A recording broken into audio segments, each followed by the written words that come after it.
Sir breakfast meeting CM ಮನೇಲಿ ಆಯಿತು, DCM ಮನೇಲಿ ಆಯಿತು ಸರ್. ಗೊಂದಲಗಳಿಗೆ ಈಗಾದರೂ ಪರಿಹಾರ ಸಿಗುತ್ತಾ? ಸೋಮವಾರ ದೆಹಲಿ ಹೈಕಮಾಂಡ್ ಭೇಟಿಗೆ ಹೋಗ್ತಿದ್ದಾರಂತೆ. ಗೊಂದಲಗಳಿಗೆ ಈಗಾದರೂ ಪರಿಹಾರ ಸಿಗುತ್ತಾ ಅಂತ ಕೇಳಬೇಕು ಅವ್ರನ್ನ. ನಮಗಂತೂ ಒಳಗಡೆ ಏನು ಚರ್ಚೆ ಆಯಿತು ಗೊತ್ತಿಲ್ಲ. ನಮಗೆ ಹೊರಗಡೆ ನಾವು ಅಂದ್ಕೊಂಡಿರೋದು ಎಲ್ಲ ತಿಳಿ ಆಯಿತು ಅಂತೇಳಿ ಅಂದ್ಕೊಂಡಿದ್ದೇವೆ. ಹೊರಗಡೆ ಯಾವುದೇ ನಮ್ಮಲ್ಲಿ ಸಮಸ್ಯೆ ಇಲ್ಲ. ಆದರೆ ಸುಮ್ಮನೆ ಅನಾವಶ್ಯಕವಾಗಿ ಇದನ್ನು ಗೊಂದಲ ಸೃಷ್ಟಿ ಮಾಡಿ ನೀವು ಸಹಾಯ ಮಾಡಿದ್ದೀರಿ ಅದಕ್ಕಾಗಿ, ಮಾಧ್ಯಮದವರು ಕೂಡ. ಹಾಗಾಗಿ ಸ್ವಲ್ಪ ಇದೆಲ್ಲ ತಿಳಿಯಾಗಿದೆ ಅಂತೇಳಿ ಅಂದ್ಕೊಳ್ತೇನೆ. ಸೆಷನ್ಗೆ ಹೋಗ್ತಾ ಇದ್ದೀವಿ. ಅಧಿವೇಶನಕ್ಕೆ 8ನೇ ತಾರೀಕು ಅಧಿವೇಶನ ಪ್ರಾರಂಭ ಆಗುತ್ತೆ. ಅನೇಕ ಜ್ವಲಂತ ಸಮಸ್ಯೆಗಳನ್ನು ಚರ್ಚೆ ಮಾಡೋದಕ್ಕೆ ವಿರೋಧ ಪಕ್ಷದವರು ಕೂಡ ಅವರು ತಯಾರಾಗಿದ್ದಾರೆ.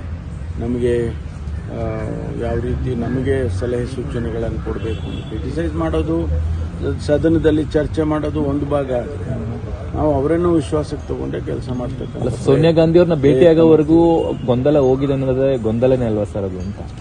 ಅದ್ರ ಬಿಡಿ, ಬೇರೆ ಏನಾದರೂ ಮಾತಾಡಿ. ನೀವು ಬರೀ ಅದನ್ನೇ ಹೇಳ್ತಾ ಇದ್ರೆ ನಾವು ಅದನ್ನೇ ಹೇಳಕ್ ಹೋಗ್ತೀವಿ.